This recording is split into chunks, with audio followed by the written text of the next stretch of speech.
한국과 미국 간의 관세 협상에 타결되었습니다. 오늘은 관세 협상에 타결된 내용만 빠르게 훑어보도록 하겠습니다. 바로 보시죠. 한미양국은 10월 29일 관세 협상 세부 내용의 최종 합의였습니다. 총 대미 투자액 3,500억 달러, 하나로 497조 원 중 현금은 2,000억 달러, 하나로 284조 원으로 하고요. 이 또한 연간 상한액은 200억 달러, 하나로 28조 원 정도로 설정했습니다. 그러니까 매년 28조 원씩 투자를 하는 것입니다. 물론 이것도 최대 28조 원이라는 것이지 꼭 28조 원을 다 낼 필요는 없긴 합니다. 사업 진척 정도에 따라 달러를 투자한다고 합니다. 당초 양국이 2달 넘게 협상을 해서 이번에 타결이 안 될 줄 알았는데 한미 양국 정상이 정상회담을 끝낸 지 약 3시간 만에 합의에 도달한 것입니다. 세부 내용을 좀 더 보면요. 대미 금융 투자는 3,500억 달러, 현금 투자 2,000억 달러, 조선업 1,500억 달러로 구성이 되었습니다. 이때 조선업은 여러분들도 잘 아시는 마스가 프로젝트인데요. 이 마스가 프로젝트는 우리나라가 주도해서 하기로 결정되었습니다. 그리고 투자의 보증도 포함한 것도 눈여겨볼 만한 부분입니다. 추가로 조선업 관련해서는 국가안보회의 간 조선협력협의체를 출범하기로 결정됐습니다. 관세도 좀 봐야 할 것 같은데요. 양국의 상호관세에 대해서는 15%로 인하해 지속 진행되었습니다. 자동차 부품 관세도 25%에서 15%로 인하되었고요. 이로 인해 현대차의 주가가 급상승하였습니다. 그리고 항공기 부품, 목재, 의약품은 최애국 대우를 받기로 했는데요. 미국에서 생산되지 않은 천연 제품은 관세가 없다고 합니다. 반도체 부분도 잘 봐야 할 것 같습니다. 수출에서 대만과 경쟁 관계인 반도체 관세에 대해서는 반도체는 대만 대비 불리하지 않은 수준의 관세로 정해졌다고 대통령실이 밝혔습니다. 특히나 이번 관세 협상에서 우리나라가 가장 우려했던 것은 외환시장의 실질적 부담인데요. 너무 많은 돈을 미국에 투자해버려서 한국 외환시장이 부담이 될 거라는 전망이 지배적이었습니다. 그런데 그 부담이 크게 경감하였습니다. 한국은 미국에게 한국 외환시장의 특수성을 반영하고 외환시장의 안전장치가 필요하다는 점을 적극 설명하여 공감대를 형성하였고요. 결국 돈을 나눠서 투자하기로 결정되었습니다. 2,000억 달러를 한 번에 납입하는 게 아닙니다. 투자 수익에 대한 설명도 해야 할 것 같습니다. 투자 수익 배분에 대해서는 원리금 상환 전까지 한국과 미국이 각각 50%씩 배분하기로 했습니다. 한국이 일정 기간 20년 내에 원리금을 전액 상환받지 못할 것으로 보이면 수익 배분 비율도 조정 가능하기로 바꿨습니다. 그리고 국내적으로 가장 민감한 문제였던 농축수산물 시장 개방에 대해서는 방어를 하는 데 성공했습니다. 중국이 러시아산 대두와 에너지 수입을 늘리고 미국산 대두 수입을 막으니까 한국을 새로운 대두 수출 시장으로 지목하여 수입 확대를 요구했는데요. 한국 정부는 대두를 포함해 농축수산물 시장 개방을 막았습니다. 물론 미국이 추후 대두나 옥수수 같은 곡물 협상을 별도 채널로 다시 재개할 가능성이 있는 만큼 준비가 더 철저히 진행되어야 할 것 같습니다. 양국 협상 결과를 초조하게 지켜봤던 기업들도 환영의 입장을 밝혔는데요. 이날 현대차그룹은 협상 타결 소식이 전해진 후 어려운 협상 과정을 거쳐 타결에 이르기까지 헌신적으로 노력해준 정부에 감사드린다고 밝혔습니다. 다른 기업들도 이번 협상 결과에 대해 긍정적인 반응을 보였습니다. 이번 한미 정상회담에서 특히 주목받은 부분은 이재명 대통령이 직접 언급한 핵 추진 잠수함 문제였습니다. 이재명 대통령은 회담 중 한반도 안보 환경이 급격히 변화하고 있다는 점을 강조하며 한국이 앞으로 자주적인 방위 능력을 갖추기 위해서는 핵 추진 잠수함의 확보가 필수적이라는 입장을 분명히 했다고 전해집니다. 그는 특히 북한의 SLBM 위협이 현실화되고 있고 중국과 러시아 해군이 동북아 해역에서 활발히 활동하는 상황에서 한국이 기존 디젤 추진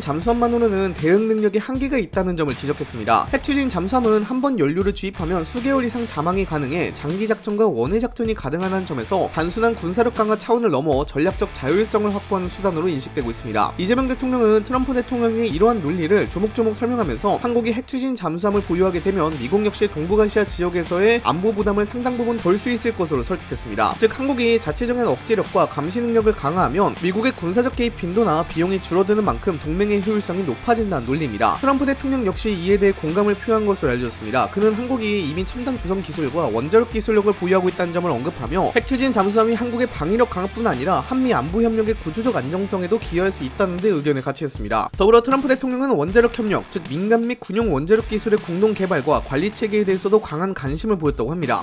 이는 단순히 잠수함 추진 기술의 문제가 아니라 향후 소형 모듈 원자로 개발이나 핵 연료 주기 관리 등 전략 산업 전반에서의 협력으로 확장될 여지가 있는 사안입니다. 한국은 이미 세계적인 수준의 원자력 발전 기술과 원자로 설계 능력을 갖춘 나라로 평가받고 있으며 이런 기술적 기반이 한미 간 전략적 원자력 파트너십의 출발점이 될 수 있다는 인식이 양측에서 공유된 것으로 보입니다. 만약 협상이 구체화된다면 한국의 방위력 강화는 물론 원자력 기술력 고도화와 군사산업 전반의 경쟁력 강화로 이어질 수 있는 중대한 전환점이 될 것입니다. 오늘 영상 여기서 마치도록 하겠습니다. 감사합니다.